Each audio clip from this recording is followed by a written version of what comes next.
You just tuned it in. Global and worldwide. Hitting you on the one with no delay. Because it's the Fighter's Voice. The Fighter's Voice. With your fighting host, Richard Ortiz.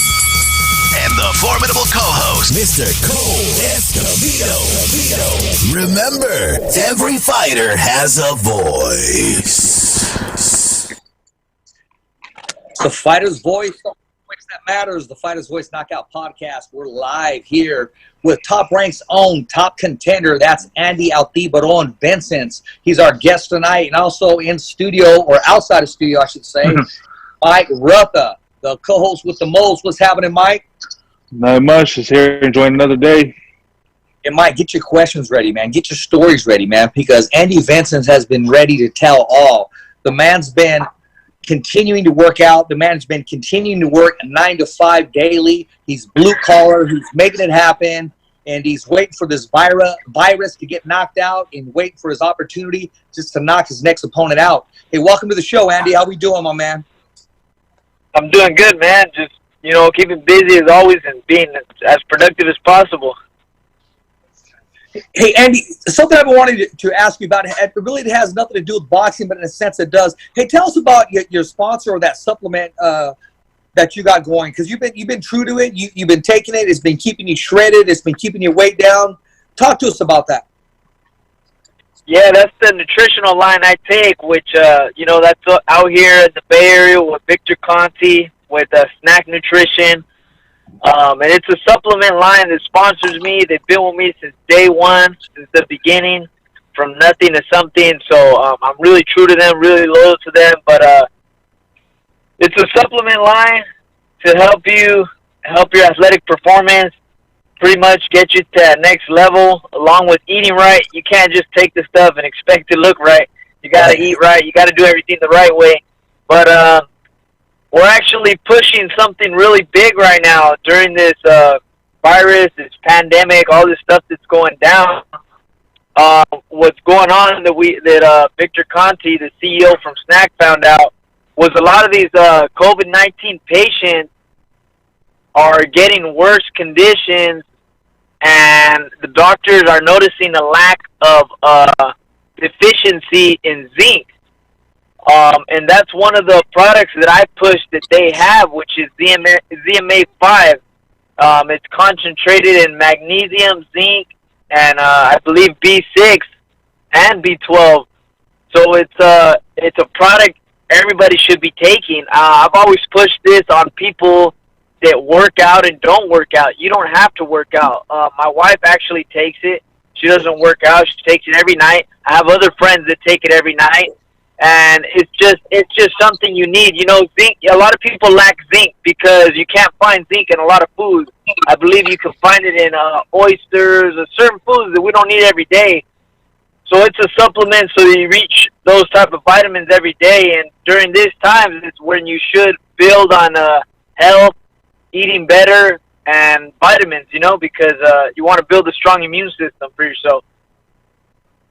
You know what? We're trying to get every edge possible that we can get that'll help us with that nasty virus, and anything and everything that'll give us that edge, especially, someone that's always constantly in shape, eating right, and doing the things that they need to do, both inside and outside of the ring.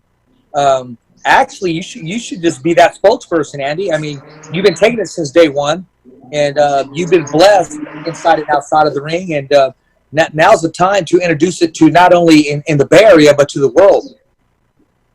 Right. And I feel a lot of it is not only just the supplement itself. A lot of people take for granted their health, eating right. It's like they're starting to notice that all these things are going to matter in a time like this where, people are catching this virus and their immune system is weak and blah, blah, blah, all this stuff. It's kind of like the time, we've always taken it for granted to work out, to stay healthy, to eat right, but it's like now I think people are paying more attention to that, knowing that they need those to be beneficial to them, No, I agree exactly. You know what? We'll talk more about it in depth into the show because, hey, man, we need to bring that stuff to the Fresno area. I don't know if he has anybody repping in the Fresno area, but we definitely, especially if you got anything and everything that everybody struggles with, and that's lack of energy, fighting their weight. Obesity is taking over the world as well. And it just comes down to discipline and eating habits, as you know. Right. Well, there's a reason why many world champions take this product, you know? No, I noticed a lot of them have endorsers, such as yourself. Mikey Garcia endorses that proudly, and a lot of other fighters, they swear by it. They live by it. And, you know, to watch you a part of that family and a part of that growth, it's something I've been wanting to ask you, you know, because I've watched you repping the shirts, the gear, and not only that, but also the products. You know, you've even had footage of you taking the products before and after workouts. Right. Yeah, I mean, I do everything, you know, to push the product. You know, they help me so much during my training camps, my track training, providing me with the supplements to keep myself nutrition balanced. They just offer it all, you know. They offer my recovery there at Snacks, so why not push something for people that are helping me? And I highly believe in giving back to them as well. So that's why I go out of my way to do these videos and whatnot, because it's not only do they help me, is I strongly emphasize in that product. I live on that product, so I know what it's done for me. And I've actually introduced it to some of my coworkers who are not even boxers, who go to the gym, and they came back to me 2 weeks, a week later, thanking me for introducing them to something that really changed their life. They've like noticed a difference. They mentally feel better. They physically feel better. They're able to push more in the gym, and they've personally thanked me, like, and they're passing it on to other friends. So it's just, you know. No, that's always good, because you always try to help people out when it comes to living healthy. Mike, I know you're always on the go. Mike, you know, thanks for joining us, Mike. I know you had to go in and out real quick. I know you're always on the go with work and coaching, and you always need that extra energy, man. When you hear about that product and how it's working for athletes like Andy, and, you know, I plan on looking into it more in depth. What's your whole take on that, Mike? Definitely something to look into, especially now that, you know, can't really be out as much. Yeah. Like I got my little gym set up here at home. That'd be something definitely that could help out while I'm here at the house a lot. And especially, as you said, if I'm not at work or if I'm not at a fight, I'm usually coaching the kids for football or traveling up the mountains for football, something. So that's something that'll keep me energized while I'm, you know, driving long days and nights. No, that's good. Hey, I'm glad you brought that up. You said your home gym. Andy, I want to ask you, I've been watching some of your videos, and I've been watching, you've been taking anything and everything and using it to your advantage as possible, is to continue to work out. Not being able to go to a gym, Andy, how have you been able to maneuver whatever tools you have and you turn them into either a cardio workout or speeding the gym or just hitting the punching bag, man? Oh, well, you know what? Let me throw a quick question out there. Mike, okay. Are you currently still working out at your gym? Are you training the kids? Are you helping them? Just wondering, just random question. Not the kids right now, because with this, I mean, the kids can't even be really near each other at the moment. So we all, if everything goes well, we'll be back together probably in July.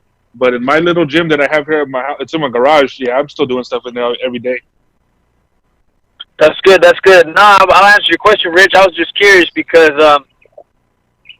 I mean, to a certain point, I feel like, you know, we got to be, in a way, we got to be cautious, prepared, and aware. But at the same time, we can't be scared to go work out, like to go jog, to go to the park and, like, do your sprints or do your running up the hill. Like I feel like too many people right now are a little too scared to even go outside, when it's like, as long as you know the things you got to do to take care of yourself, that's fine. Like, I feel you should be fine. I've been reading up a lot on a lot of stuff, both on the news and articles that have came out.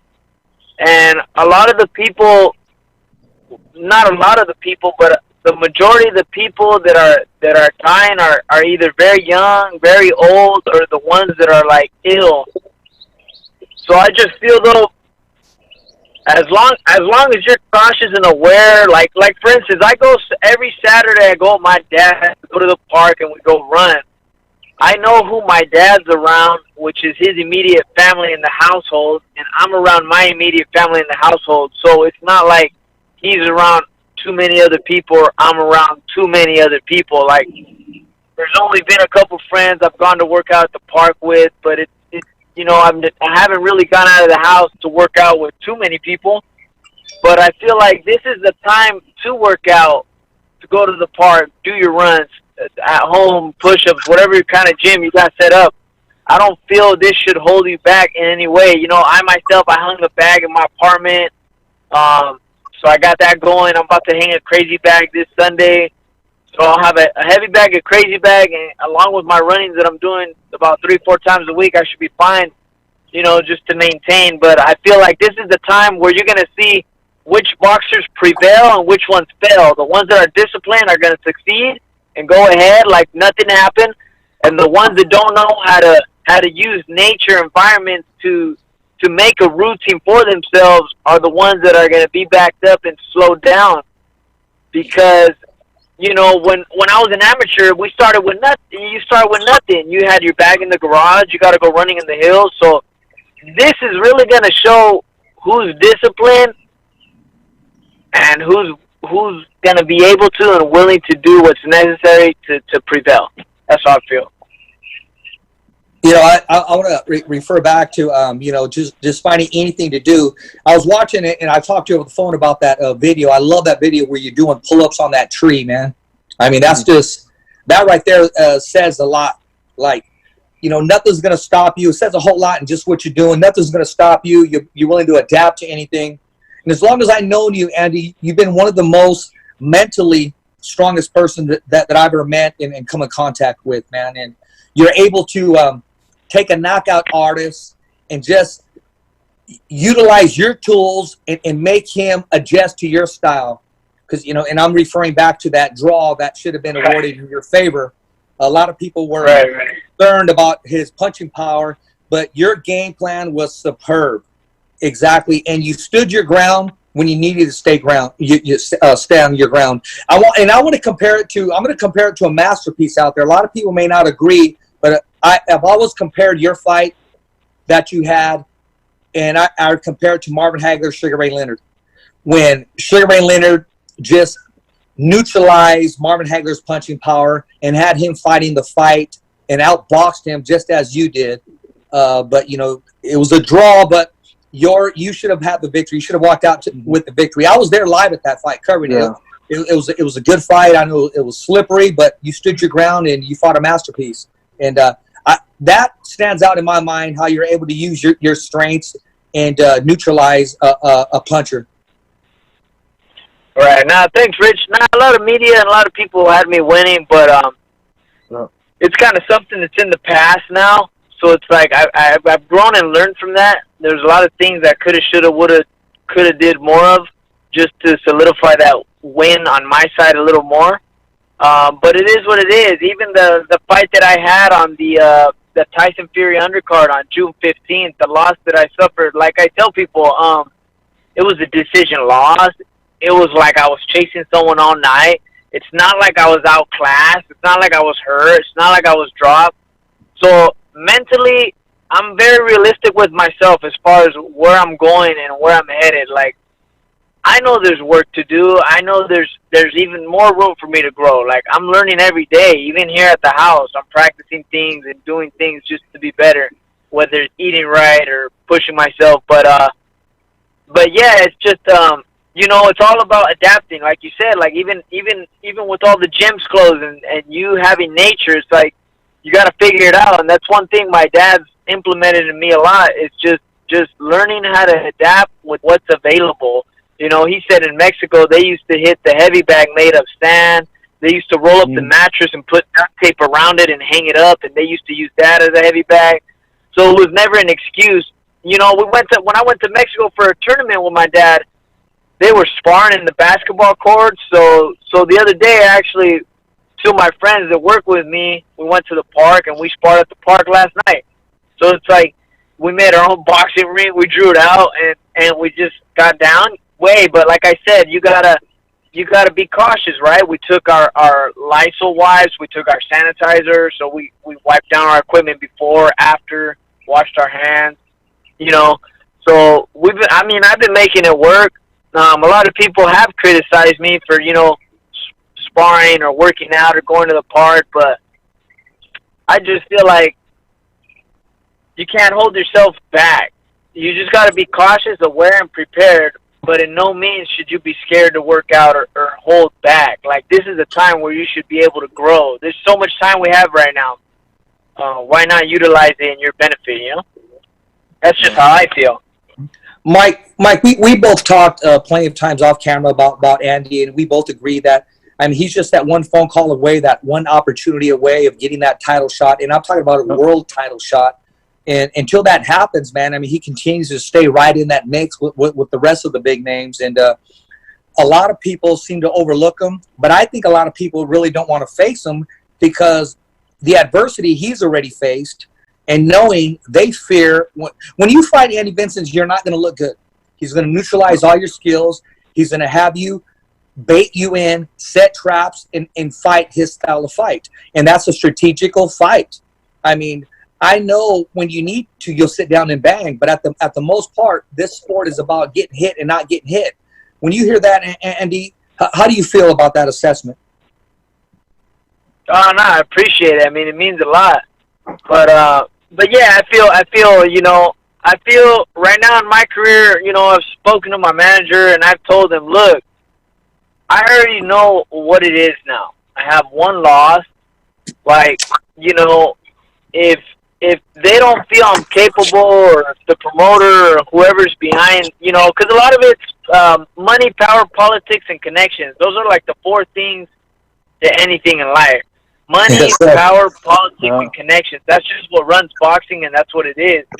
But I've told him, look, I don't mind coming in as a B-side to fight somebody.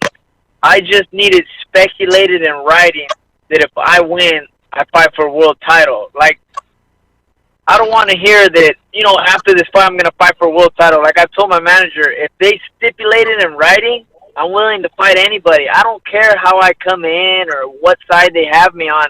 That doesn't scare me. That I'm not scared of that. I don't fear that. I just want to get an opportunity and a chance. If no one believes I could do it, just give me a shot and let me show you, you know? Hey, I failed. Hey, I had a draw once. I failed. I had a step-up fight at Las Vegas. I failed. But like they say, you have to fail to see success. I've already failed, but that doesn't mean I'm going to stop. You can't turn away just because you didn't make it and it didn't happen. The most successful people are the people that keep going when no one believed in them. And I really am a big believer in my burning desire to do something in boxing. I want to be a world champion. That's my mindset on it, you know?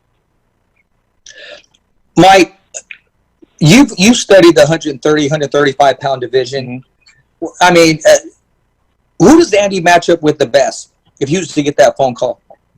I honestly feel that he could fight any of the people at that weight class, to be honest. It's the style that he possesses. That's why no one really wants to fight him, is that style. He can neutralize your best work.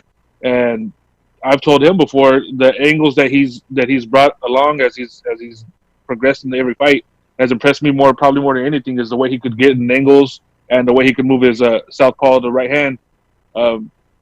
Any of the fighters, honestly, especially at 130, because that weight class seems to be so fluid where everybody's moving around back and forth. So any one at those two weight classes. But if I had someone I would like to see him fight, I wouldn't mind seeing him fight Leo Santa Cruz. Oh, yeah. That'd be badass. That would be an exciting fight. That would be a fight where I can see Andy having to adapt, but at the same time, Leo Santa Cruz having to adapt with possibly losing surrounds by getting outboxed. Because you definitely don't want to get into a dogfight with that man. And if anybody's going to neutralize those skills, Andy does throw punches and bunches. That'd be a great matchup, man. That'd be exciting for the fans. That's a good picture. Yeah, he throws punches and bunches, so it's something that, you know, stylistically the fight would, you know, play out to where, you know, you got Andy, the counterpuncher of the boxer, and you got Leo Santa Cruz, the guy who's going to keep coming and keep throwing punches. So, it's a classic matchup. You know, it's kind of like what they thought of De Leon. They thought he was going to hurt me to the body. They thought he was going to knock me out. I had so many messages leading up to that fight, and so many people doubting me, saying that I was going to be dropped, that I was going to get knocked down. And it's like, man, I can't even remember the 10 punches if he even landed on me. Like, I didn't let him land anything. So I I didn't understand where the hype was. Nah, but Leo Santa Cruz is, you know, 2-3-time former world champion. Like he's got a lot of experience. But even at 130, I said it myself. I wouldn't mind to fight someone like Joseph Diaz, Jamel Herring, even Miguel Burchell. People are like, hey, man, like, he'd eat you alive. All right, then, like, well, I don't mind. Like, if you guys feel that way, like, put me in there. Like, his only loss was to guys that had, like, 12, 13 losses, and he countered him with a check hook and knocked him out in the second, third round. It's on YouTube. So, I mean, it's just styles make fights in boxing. Even with me, you know, we could sit here and predict what I'm going to do, but maybe not. I'm realistic with myself. Like, hey, like, styles make fights, and all it takes is one punch to change any fight. And that goes for anybody, whether you're a world champion, a rookie, a beginner. All it takes is that one shot, man. Yeah. No, I agree. And also that one shot and that one opportunity. The way I see this thing playing out, Andy, is because the way your career has been, with the exception of signing for those big fights, those two big fights that you had, is I've seen you take on challengers at the last minute. I've seen you get moved from, you know, the regular undercard to the main event. I think you're going to get that call once we get back and rolling and saying, hey, you want to fight for the title, 3 weeks notice, that type of stuff. And I know that. I just see it happening that way. I do. You know, that may not be the way we plan it out, but I just see you getting that call saying, hey, okay, and you going to your team saying, okay, I got X amount of pounds. I got a drop. I'm ready, and I've been waiting for this opportunity, and I see you taking that opportunity. Once I just see it planning out that way. Yeah, me too. I feel it planning out. It's funny that all this happened as far as this virus, this pandemic. Like, sometimes this presents opportunities for some people, and sometimes it's the opposite for other people. I know people are going through a lot of stuff right now, but at the same time, this is going to shift the sport. This is going to shift everybody. This is going to cause inactivity for every fighter out there. Every fight that was planned to be made is just backtrack now. They might have to get tune-up fights, so I know I might be a name to circle that they might want to, or think of me as, well, let's put him in with Andy, get him like a tune-up fight. But I'm not trying to be nobody's tune-up fight. I just want to be ready, and I want to be, like you said, Rich, I want to be ready for that call. And if it happens, it happens. I'm going to be willing to go.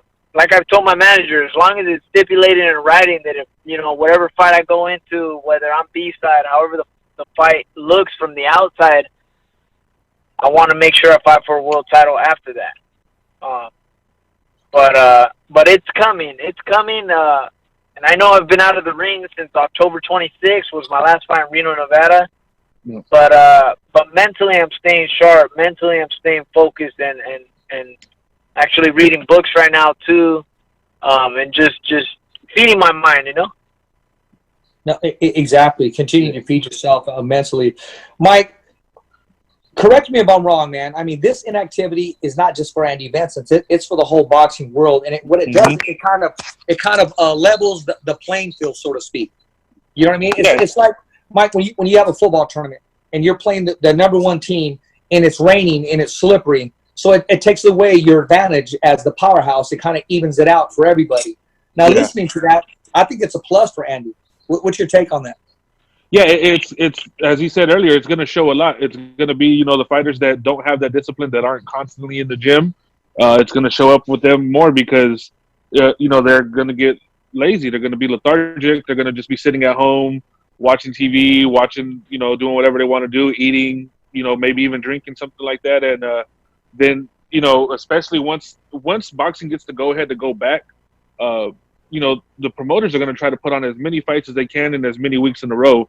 So they're going to be filling up cards. So some of these guys that possibly top 5 contenders, champions, anything like that, they're going to get those calls to say, hey, we're going to need you in the ring in like 3 weeks or a month. And, you know, they might be like, oh, well, I'm not at that weight. They're going to drain themselves thinking they have an advantage. Like, oh, I'm going to fight, you know, whoever. And, you know, that's going to cost them a lot because the guy that's been wanting that shot, like Andy, who's been constantly keeping himself busy, staying in shape, is going to be not having to drain himself. He's going to be like, oh, I got to make 130. Okay, well, I'm like 3 pounds off, as the guy that's like 145 is going to suck himself up to it. And then, you know, he's going to get caught up real quick. And that's going to show again, as he said, the discipline of the fighters that are truly top class is going to show up a lot more than, you know, the ones that aren't. Because if you're really disciplined, you're going to be ready. This is just take a little break type of thing. The ones that might be at the top or hold a belt but are undisciplined, they're gonna pay for it real quick, and it's gonna show, as he said, a lot real fast. Yeah. Hey, and you want to ask you something a little different, man. I want to have some fun, man. Listen, you've been around a lot of fighters, man. Who are some of the craziest fighters you've been around? I'm talking about craziest that are funniest.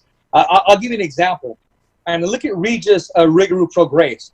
I mean, that man is a nut. I mean, he's jumping out of parachutes. He's swimming with sharks, wrestling alligators, going deep sea fishing with a harpoon, going down like with cardboard down his staircase in like a little box, a sled. I mean, the man is just crazy.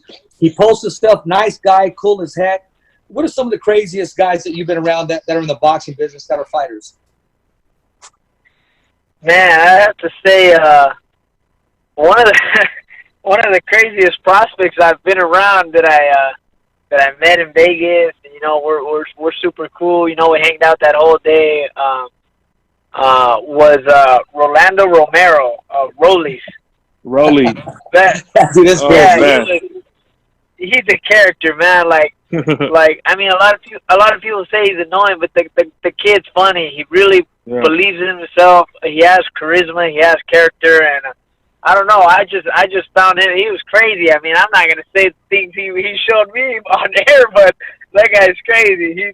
He's just a loose cannon. I like to call him. He's a loose cannon. He's crazy. He's funny guy though. Very dedicated in the sport. Wants to prove himself as well. But I would say he has to be one of the craziest guys. Even when I hopped in the car with him, he drives crazy. He acts crazy. He eats crazy. He eats a lot as well. I couldn't believe how many tacos he ate when we went to Tacos de Gordo out there in Vegas. So he's a cool guy. He's a cool guy. We became close out there. Along with Teofimo, we were spending the whole day out there. I went to go visit those guys. So, yeah, he's a pretty cool guy. Probably one of the craziest that I've met so far. It's funny you say that, honestly. On the rematch with Deontay Wilder and Tyson Fury, I ran into him. And I said, hey, I like that stare down you had with Andy a while back. And he just looked at me and he goes, that's my homeboy. And I was like, okay. I mean, I wasn't about to start anything. I just said, I like that stare down. It was cool. And he just looked at me with this cold look, said, that's my homeboy. Like, don't go there. But he was cool. He was walking around with what's that cat's name? The American Carnelo, because American Carnelo was he was trying to get some free tickets, or he was trying to tell everybody that Oscar's chasing him, or one of the above. I don't know. But no, Rolly was there. He was lounging, and he was at the media day because he was on the card, of course. And I would agree. I've seen some of his postings, and he lives life to the edge. Yeah, you guys that video with Tio in the car with the girls. That one's pretty crazy. Yeah. Yeah, they got a lot of videos, a lot of stuff. Yeah. So when does Andy Vences let loose? What's something that he does other than boxing, other than dancing on the dance floor or listening to some mariachis, which we all do? What do you like to do that just brings you a laugh and just says, you know what, I love life? I don't know, man. I would say at home it's just, I got a crazy side of me, but I also have a calm side of me.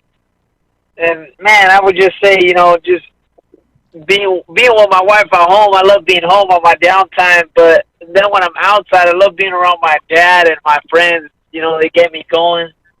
Some of my close friends that I call family. And yeah, man, just being around my dad. My dad's a character too, man. My dad always brings a laugh every time I see him. He's just a funny dad, man. Blessed to have him, and yeah, man, I just love company. I love company with my loved ones. That's what it is. That's what brings out the Andy, is being around my loved ones. Let me ask you this, Mike, and this is something that you wanted to know too. So you're gonna get your question answered here.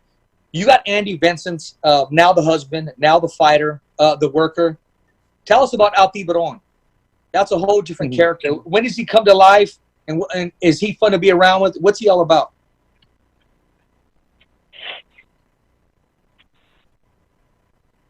You copy that, Andy? Oh, I thought you were talking to Mike. Oh, no. That's Mike your wanted to name. ask that too, so I figured I'd go there and ask that question. My bad.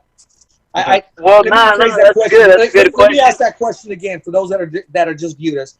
You got Andy Vences, the husband, the worker, the co-worker, who has his private side. Tell us about Al Tiburon. When does he come to existence? What is he like? What does he dislike? And how do you turn him off? Okay. Oh man, I turn him off by getting out of the gym for sure. I turn him off.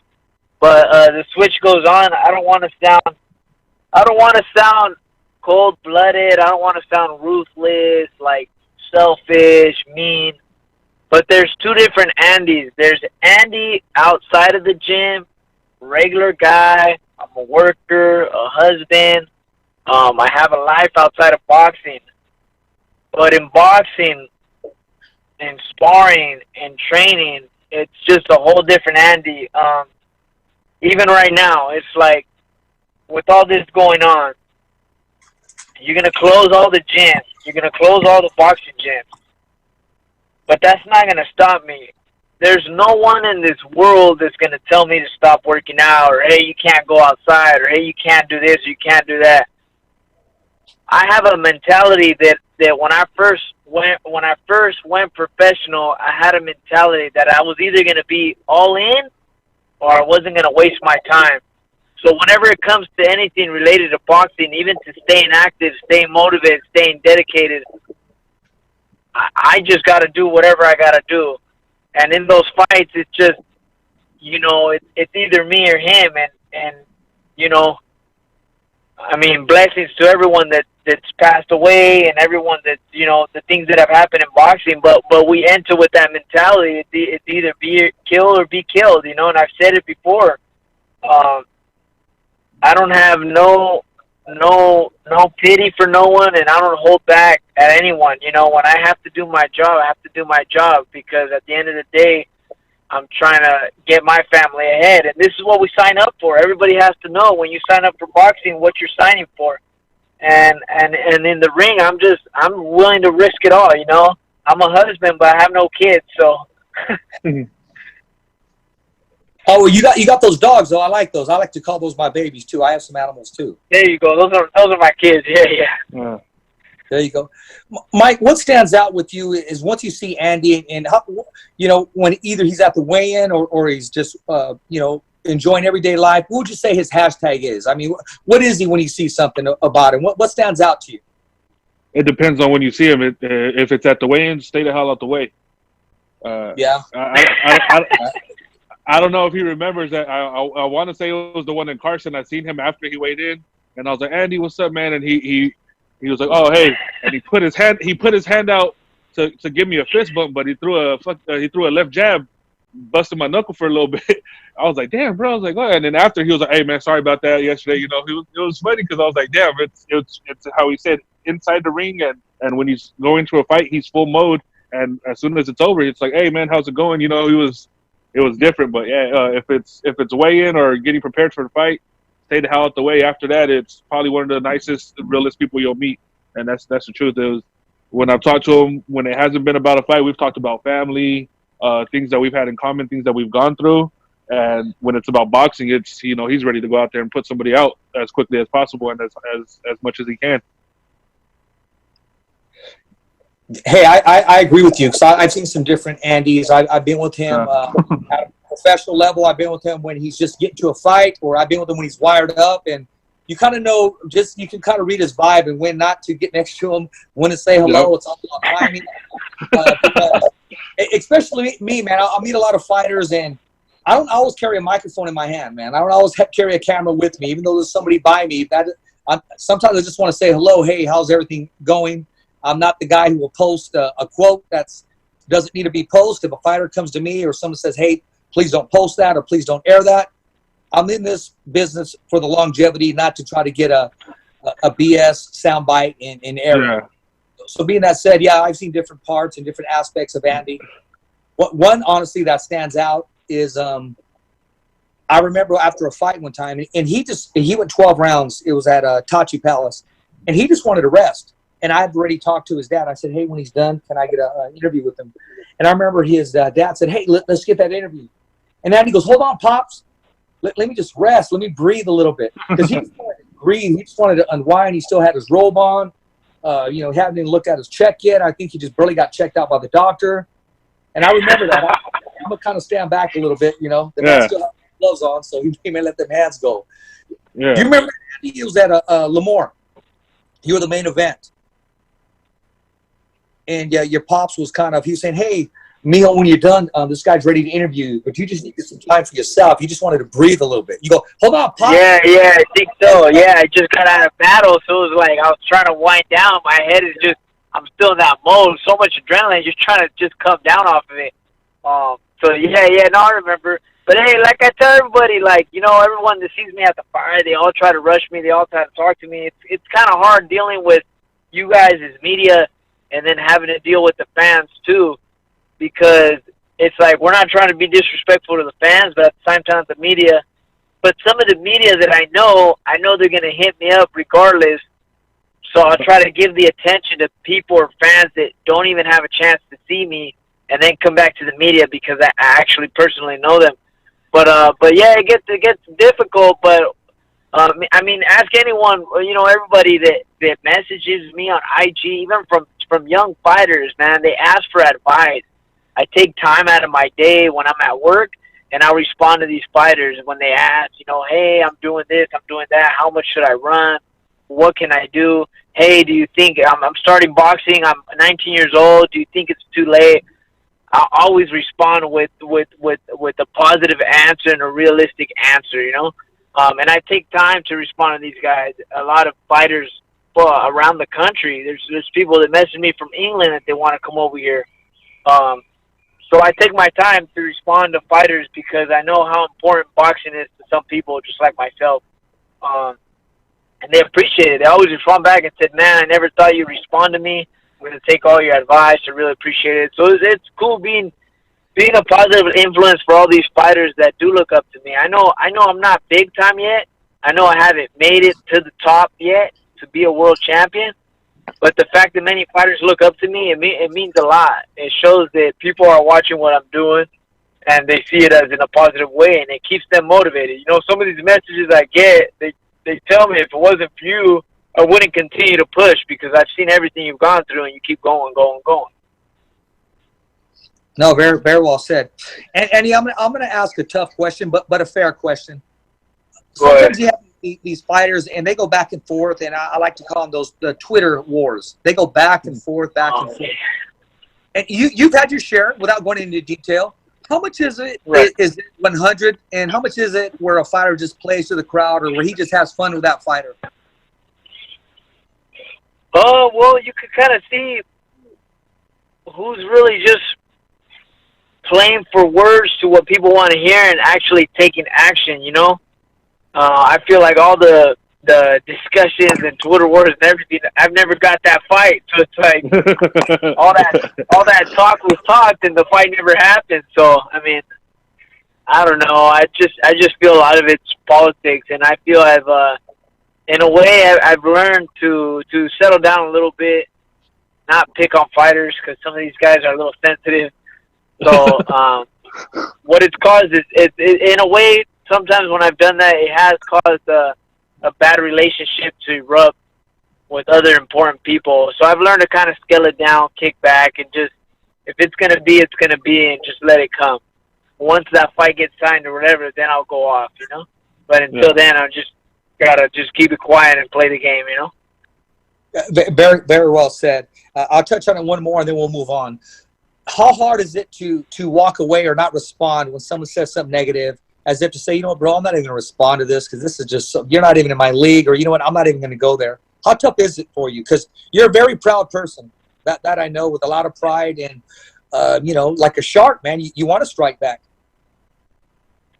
For me, it's very hard. It's something I've had to deal with. One of my closest friends always gives me advice, saying, "Hey, you can't do that," because there's sometimes, a lot of the times, where I do comment back, where I do say something. I feel I'm a very self-defensive fighter because I am, prideful in my work and who I am. but at the same time, I'm starting to learn I need to ignore it. You know, not every negative answer needs a response, because there's nothing positive that's going to come out of that. A negative and a negative doesn't equal a positive, you know? Mhm. So I'm learning how to just sometimes just not respond, or I'll make a joke of it. I'll respond, but I'll say something funny instead of, like, yeah. No, Yeah, I hear you there. yeah, and on that one, as you're saying, some of the time, some of these guys are just looking to get a reaction, or just they're bored and they're just trying to see what's up, and it's not really that they're trying to fight. Especially at this point in time right now, a lot of these guys are just saying stuff because they know nothing's going to happen from it at this moment. So, I mean, like the people that are going back and forth, like Haney and Garcia going back, Lomachenko and Teofimo going back, Andy Ruiz and Dylan White, they're funny, but I mean, we know maybe a couple months down the line they might fight, but right now nothing's going to happen with it. So it's just something to laugh at and go with. But I've seen the ones where someone has told you something, and you know what? Honestly, a lot of times you don't say nothing really negative. It's more of like Andy's more like, okay, well, come try it or something, and then the person's like, oh, see, look at how mad he is. It's like he's not saying nothing wrong. He's saying if you believe that, well, come find out. Like, and that's a natural reaction. If you think I'm weak, come see me. That's something that's a normal reaction. Yeah. And I've seen people like, oh, see, he's upset or he's mad. He's like, wow, you're trying to test his manhood. Well, then come find out if he's really like that. And those ones are funny because I've seen the guys tell you something, or they'll delete their comment or delete the post real quick, and I'm just like, man, these guys are ridiculous. So it's especially right now, it's more of they're gonna say something because they know nothing's gonna happen with it. Once the game comes back, we'll see who's really gonna keep talking. It's gonna be funny. Yeah, it's hilarious. Yeah, and that's what it is mainly. I just kind of respond just to, like some people say, hey, man, you can't fight, bro. You lost that fight. Or they always say, like, I lose a fight. And I'm like, well, like, I don't know. It's boxing. I feel my biggest downfall, though. I'll be honest with you. My biggest downfall as a fighter is that I'm Mexican and I fight the way I fight. Because that's not the way a traditional and a real Mexican fighter fights. They go to war, they go toe to toe. But hey, I'm in here for the career. I'm here for the long career. Like, I fight with my brains. I don't fight, with my skull trying to get damaged. Not that I'm scared to get damaged. I'm not afraid. Like I tell people, I'm not scared. It's just I've adapted a style over the years where it's efficient for me. Yeah, and on that note, you have more of the new school of Mexican fighters. Honestly, if you look at a lot of the new fighters, they're not blood and guts going to go out there and try to, oh, well, I'm going to let you hit me 6 times and I'm going to hit you 1 time, but see if I knock you out. A lot of the fighters nowadays that are Mexican aren't like that. And it's the same way I've told many people for years and years, if my kid ever becomes a fighter and they ask me whose style and whose career would I want them to emulate, I always tell them I would want Floyd Mayweather.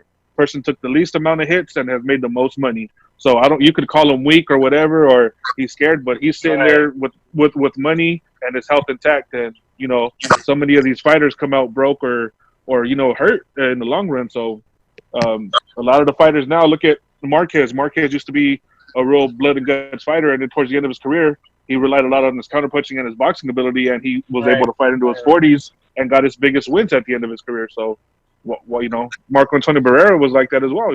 That's how you prolong a career.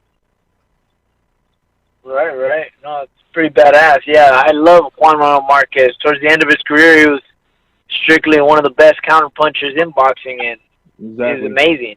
Unbelievable, No, his boxing IQ was just through the roof, and you could put him in the same category with James Toney. He doesn't get a lot of credit for his defensive skills and his boxing IQ, and of course, you got Bernard Hopkins. And there's a lot of intelligent fighters out there. You got some fighters that are just witty, strong, and they're the whole picture. And when I say that, we can say that, Andy, because somewhere down the line they got their opportunity. They have their chance to show their skill set. You're young. You're right in the middle of this. You're on the verge of getting that phone call. Your time's going to come, man. And when it does, I believe you're going to use all this experience of that loss, of not getting that decision, and it's going to be your time, no matter who it is. Yep. I mean, patience is everything. So I guess patience and time is everything now. So Yep. I guess the rest is up in God's hands. All I can do is use the abilities He's given me and just work hard. You know, work hard, have high faith, persistence, desire, and all that. Exactly. You know, a lot of these networks, they've been going crazy. They've been playing a lot of reruns on these fights and a lot of these classic fights. What has been your favorite lately, even before this virus hit, that you would always go and you could just put on at any time and enjoy it? What's been one of your favorites? Probably Oscar De La Hoya, Fernando Vargas. That's a good one. Leading up to it, the whole press conference. Yeah, that's like a classic fight. Or Fernando Vargas versus Trinidad. Yeah. That one's crazy too. Yeah, the way we weathered that storm early in the fight. Yeah, it's just unbelievable. Just you know, seeing the way they came in, the way, you know, their mind was. It's just pretty cool. But boxing's changed, like we talked about. Boxing's changed a lot. You know, it is what it is. You know. No, it is, and it's adapting, and it's the fight outside of the ring. Mike, what's been your favorite? Because I know you've been watching classic fights, and which do you always go to watch a great fight? The one that I always go to, and this one is just more of because I was still a kid when this fight happened, and I didn't like the fighter that lost. There was a Marco Antonio Barrera against Naseem Hamed. That's one of the most classic. That's one of the most classic fights to me of all time because it was. I always felt Hamed was extremely overrated. He had power, but that's really all he had. And Barrera came in there and put on a clinic, took him to school, and it exposed him to the point where Hamed said, "You know what? I'm done with boxing," because that was it. That was the only fight he lost. He didn't come back, and he knew that was it. And for me, it was like all the stuff that he had pulled, especially taking an hour to come out and his long entrances to get schooled like that was, that's always been my favorite fight. And actually, today is the anniversary of that fight, so I've already watched it once today. So, yeah, it's one of my all-time classic fights. Yeah, I get a lot of heat from people from England for saying that Hamed's overrated, but that's just how I feel. Yeah, you know which fight we forget about too? I got to rewatch that fight. Is Morales Pacquiao, the first one. Remember? Oh my God, I love that fight. Morales switching to left hand. Morales switching to southpaw in the 12th round is the funniest thing. Yeah. Right when he had the fight was so close and he didn't give a fuck off. Yeah, his trainer told him his trainer said don't do nothing stupid, and it comes out southpaw. Yeah, I love the post-fight interview with Larry Merchant where he goes, "What made you do that?" And Morales, instead of giving a real answer, he goes, "Did you like it?" He's like, "Oh, I loved it." He goes, "Well, thank you then." It was like, "Yeah, he did it for you." That's one of my favorite fights, especially at the point of Pacquiao's career that was when he was shooting up and Morales just stopped him. Right. That fight made Pacquiao who he came to be because he learned right then and there he wasn't going to run through everybody. Right. Hey, let me take you back on both fights. Well, first, let's talk about the Naseem Hamed and Marco Antonio Barrera fight. For me, guys, honestly, it was so tough for me, and you're going to think that I'm crazy, to continue to pull for Naseem Hamed until he got that Barrera fight because I wanted him undefeated. I wanted Barrera to give him that first loss. And you got to remember, when that fight was starting to hype up, Marco Antonio Barrera, he got upset when he got knocked out by Poison. Junior Jones that second round, caught that right hand. They had the rematch, and Marco Antonio Barrera, to this day, I think he was tentative that fight. He got outboxed by Jones in the rematch. So a lot of times, people didn't think that fight was going to materialize. And when he got that fight against Naseem Hamed, he was a big underdog, and I couldn't wait. Hamed was undefeated. I would always go for him. He was fighting. I would say, okay, Hamed, just win. I really didn't care too much for him, but I wanted him undefeated. So when he fought on Marco Antonio Barrera, he would give him that first loss, and it panned out perfectly. That's probably one of my all-time favorites. Yeah. I also want to talk to you about Manny Pacquiao and Eric Morales. I was actually there, and at the weigh-in, at the weigh-in, Morales was just a tad overweight. And I remember some of the Filipinos, they were yelling, too many tortillas, too many tortillas. And then another Mexicano said, no. His balls are too heavy. But they weren't saying that to be racist because when Julio Cesar Chavez Sr. came in, everybody rushed. Everybody rushed to try to hear him out. to touch him, to be around. They were just having fun because you have two different cultures, and it was a great fight. You know, Eric Morales won that fight. And you're exactly right, Mike. That's when Manny Pacquiao was getting ready to just run away with boxing. And Eric Morales let him know, hey, not just yet. And he had some bags in his tricks. And, of course, you know, they've had those wars together. Yeah, and then especially that Barrera and Hamed one, it's like Emmanuel Stewart said after it, we picked the wrong Mexican. But I've always said that whatever one of the three that he would have picked, it would have been even worse. If he would have fought Morales probably knocks him out. If he would have fought Marquez probably counters him to death and puts him to sleep too. He got lucky that Barrera didn't have that level of punching power. But, I mean, it turned out worse because he just took a beating for 12 rounds. So, I mean, it was – Hamed had taken in his own juice pretty much, thought he was top of the world, and then he got brought down in the hardest possible way. And, you know, to a lot of people, that's, you know, hey, you got to get humbled sometimes, and that's what happened there. And he said it best, man. He was entertainment. It was all about the powers of boxing. I mean, he filled up seats. It was just a matter till he got exposed, and he was entertainment. I mean, and everybody in England, he brought that power. He was able to do things that a lot of fighters couldn't do, and that was counter with power. Yeah. Andy, early in your career, I mean, you had a knockout streak. I mean, you had these chains of knockouts coming up.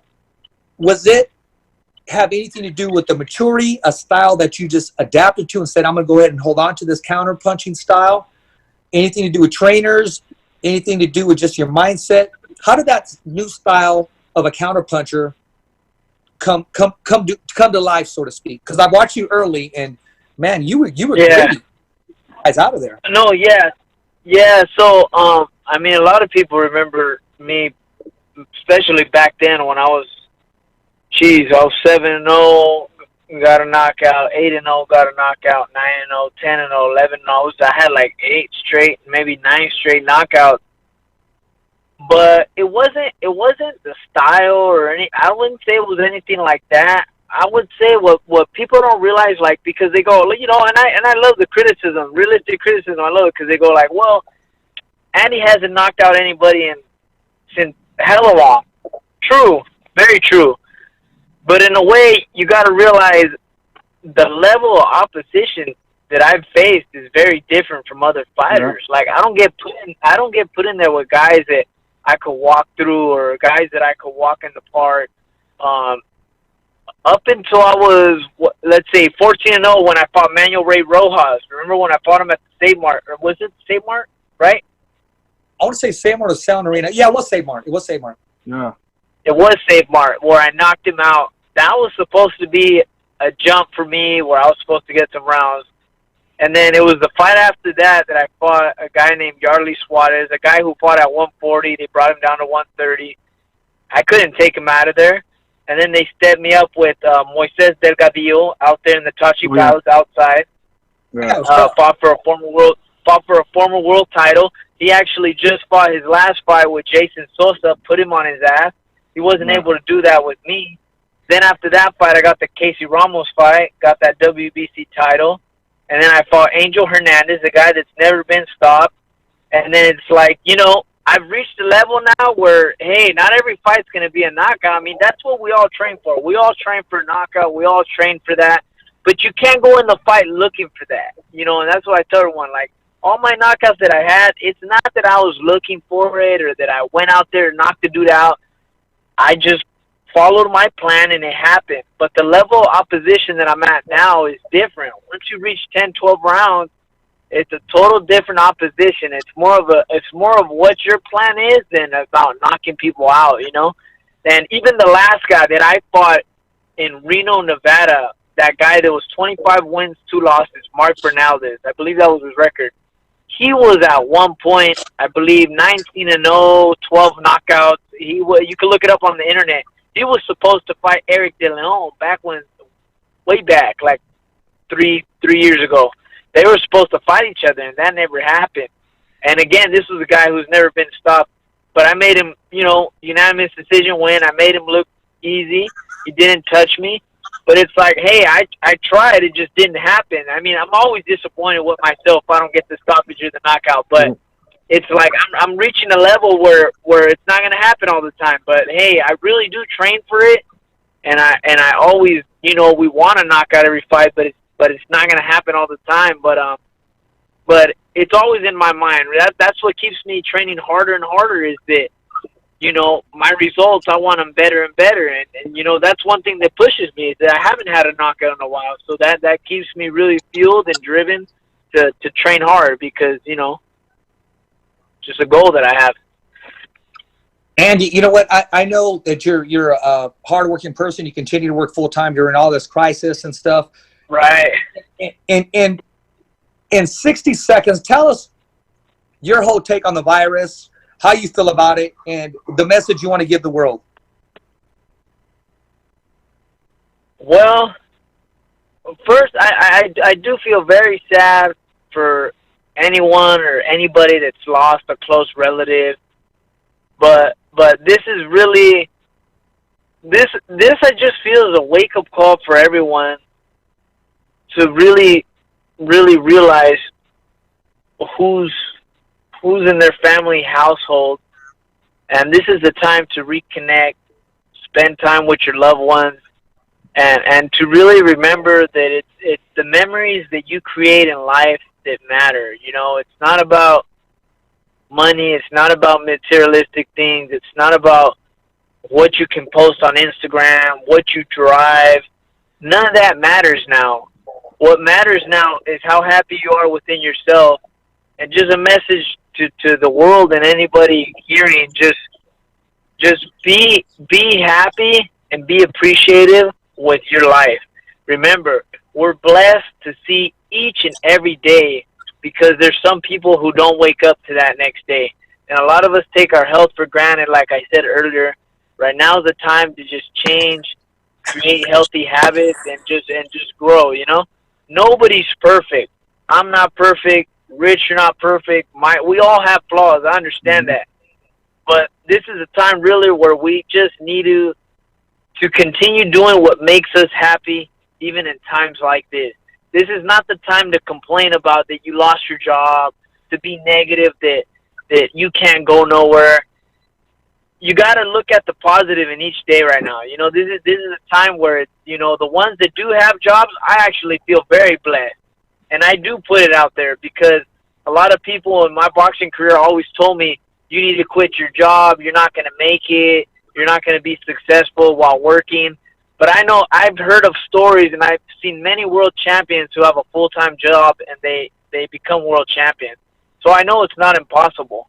But I'm also glad that I never quit my job, because in times like this, it really reflects back to where I'm actually proud in making the decision at that moment where I had to think to myself, should I quit my job or should I dedicate full-time to boxing? And I feel as a fighter, you should quit your job when you've reached the pinnacle of your career, where you've already touched maybe $1 million. Then you could, for sure, you could quit your job. Absolutely. But until then, you have to have something solidly in life where you're going to be able to provide, you know. And now I'm looking at it, and I'm very fortunate and blessed to have kept my jobs, because this is what's helping and providing for the family, you know. Because a lot of people got laid off, a lot of people lost jobs, and it's just like, don't be negative about it, but remember there's always alternatives as well. There's things to do for side hustles, you know. There's always an alternative. So, I mean, just my message to the world, just be appreciative for each and every day, and realize that what you have is worth more than what you work for and what you're doing. What you have at this moment in your life, people wish they had. You know, Rich, you for instance, you probably wish you had what someone else has, and someone else wishes they had what you had. And these people, and then, you know, let's just say Mike wishes he had what you guys have both. And it's kind of like, just always appreciate what you have. You know, we always want more, but we're never happy with what we have ourselves. So I'm just very happy and blessed to be married to somebody that I love, to be able to spend these days with her, to be able to have a job, be consistent, work out. I'm glad I have a bag, just like the simplest things I'm so happy for. I'm glad I have my dad. I'm glad I have my immediate family. I'm blessed that we haven't lost anybody close to us. But, hey, prayers to everybody out there who has lost someone. My respects. Rest in peace. And like I said, everybody needs to be cautious, prepared, and aware, but not scared. Just be safe, you know? Very well said, Andy. And on that note, I'm going to leave it right there. I appreciate the time you're taking to give us the fighter's voice and everybody else around the world that they get to hear what Andy Vences is all about, especially during these times. I also want to thank you, Mike, because I know I dipped into your workout session behind the curtain, man, and it's always a pleasure having you on the air. Me too. I had to cut mine short. Well, you know what? I'll let you get back to that, man, and tell your dude who's making that product, man, on a funny note, he should invent one and call it round 2. And when they ask round 2, it's that extra round in the bedroom, baby. He can come over and help us. Hey, hold on. One quick one for Andy, since we're talking about fighters. To get you quickly to that title shot, I would love to see you and Cancio, man. Oh, they're not going to give me that. I'd be so down. I'll take that one tomorrow. That's the perfect fight right there, because he needs one. He needs to show that he still got it, and that would be perfect. As soon as they signed him, that was my first thought. I was actually gonna text you that once they signed him. I was like, oh, get him. I was like, get him in the ring. Yeah, so I seen that. So what's funny about that is going into my 20th fight, the fight right before De Leon, and I wish I had pictures. I wish I would have took pictures. I had a signed contract to fight Andrew Cancio. This was before he became a world champion. We were set to fight at the Save Mar Center, and he pulled out 2 weeks before the fight, saying he had a hernia. But it's just, again, what kind of shocks me is they look how things play out. Because of the fact he pulled out of that fight with me, I never got a chance to fight him, and he ended up becoming a world champion. Yep. Like, look how destiny happened for him. Like, it wasn't meant to be to fight me, but he became a world champion. Like, yeah, he lost his title, but he went on to bigger and better things for walking away from that fight with me. Whether it was true or not that he had a hernia, it's just, you know, everyone's time comes. And, you know, yeah, I did see he got signed to Top Rank. That was one fight I asked for right away. I was like, hey, like, he's with Top Rank now. Like, let's get that fight. But that's the thing. It's all about politics. So, I mean, from what I heard, they don't want to give me that fight. They don't want me to fight him. So it's whatever. Well, I don't think he would take it either. Well, your time's going to come, and I tell you what, we'll be there for full coverage. You mark my word, Andy. Whenever they name that fight, and it does happen, we'll be there to support you as always. And I appreciate you coming on the Fighter's Voice. You always got a seat here with us, man. And as always, it's a wrap here. Thank you, Andy, Alpibedo, and Vences. Thumbs up for Richie. Okay, fight fans, it's not goodbye, but until next week. Remember, It's always voiceography at its finest. So on behalf of Richard Ortiz, Cole Escovedo, the special guests, and all the crew right here at the Kick-Ass Podcast, saying hasta luego, babies. And always, thanks for listening.